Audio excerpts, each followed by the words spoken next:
UP TGT PGT की तैयारी करने वाले लाखों युवाओं के लिए एक बहुत बड़ा झटका है, एक बहुत बड़ी बैड न्यूज निकल के आई है कि आपका यूपी पीजीटी का एग्जाम 5वीं बार पोस्टपोन कर दिया गया है। ये नए अध्यक्ष के आते ही पहला कारनामा है कि आपका जो पहले से एग्जाम डेट दी हुई थी, जो शेड्यूल पहले से जारी किया हुआ था, 15-16 अक्टूबर को आपका पीजीटी एग्जाम होना था, तो पहला कारनामा इतना बड़ा है कि आपके अध्यक्ष के द्वारा आपकी जो एग्जाम कंडक्ट कराने की डेट थी उसको पोस्टपोन कर दिया गया है, वो भी सो कॉल्ड अपरिहार्य कारणों की वजह से। ये अपरिहार्य कारण है क्या? इन्हें कौन सा दुख है एग्जाम कंडक्ट कराने में? इनकी कौन सी दिक्कतें हैं जो इनसे एक एग्जाम कंडक्ट नहीं कराया जाता? समझ में नहीं आता। और मैं बात करूं यूपी टीजीटी एग्जाम जो कि आपका दिसंबर में होने को है, कहीं ना कहीं उस पर भी काले बादल छाए हुए हैं। हो सकता है कि आपका यूपी टीजीटी का एग्जाम भी पोस्टपोन कर दिया जाए, क्योंकि जो नए अध्यक्ष ने आते ही जो नया कारनामा किया है, उनकी मंशा को देखते हुए ये पूरा अनुमान लगाया जा सकता है कि आपके यूपी टीजीटी का एग्जाम भी कहीं ना कहीं पोस्टपोन होगा। तो ये बार बार जो छात्र तैयारी कर रहे हैं उनके हाथ में सिर्फ और सिर्फ निराशा और मानसिक प्रताड़ना का सामना करना पड़ रहा है। उनके बारे में ना तो अध्यक्ष ना तो किसी सरकार को सोचने का समय है, ना उनके हित के बारे में ये लोग सोचते हैं। तो आपसे मैं एक बात जरूर कहूंगा कि आप लोग तैयारी करने के साथ साथ अपना साइडलाइन कहीं ना कहीं एक इनकम सोर्स बना के रखिएगा, अदरवाइज आप बूढ़े हो जाएंगे, आपके हाथ में ना तो नौकरी होगी और ना ही आपके हाथ में पैसा होगा। एक इनका जो ऑफिशियल नोटिस है, एक बार हम उसको देखते हैं।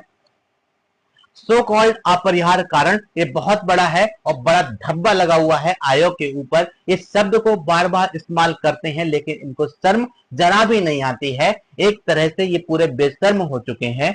कह रहे हैं विज्ञापन संख्या 2/2022 प्रवक्ता पद का हम जानते ही हैं, जिसका एग्जाम 15-16 अक्टूबर को होना तय किया गया था।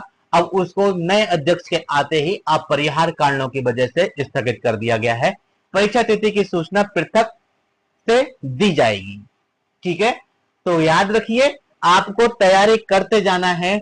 ये एक मौका बड़ा मुश्किल से आपको मिलेगा, लेकिन याद रखना है आपको टूटना नहीं है।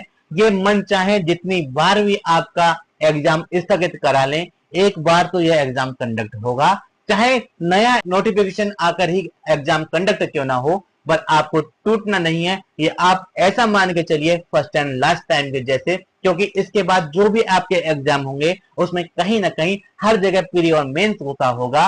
और याद रखना जो मेंस है वो मेंस कहीं ना कहीं एग्जामिनर के मूड पे डिपेंड रहता है कि आपका कॉपी किस प्रकार से चेक होता है।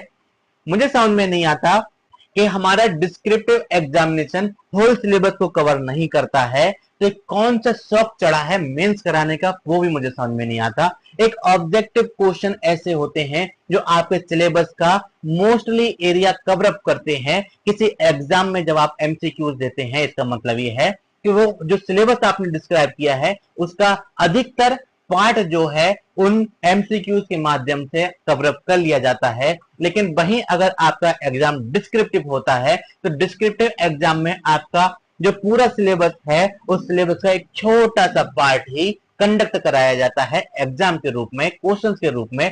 तो कहीं ना कहीं ये एक वैलिड रीजन नहीं है प्री और मेंस कराने का। लेकिन अब तो ट्रेंड में है, एनईपी 2020 के अकॉर्डिंग सारे एग्जाम प्री और मेंस में होंगे, जिसका सबसे पहले आप ईएमआरएस को देख सकते हैं, एलटी ग्रेड को देख सकते हैं, प्री और मेंस कराया गया है। हालांकि जीआईसी में तो आपका पहले से प्री और मेंस होता हुआ आ रहा था, तो ये जीआईसी का सेकंड टाइम्स होगा प्री और मेंस, लेकिन ईएमआरएस और एलटी ग्रेड का आपका फर्स्ट टाइम रहेगा प्री और मेंस।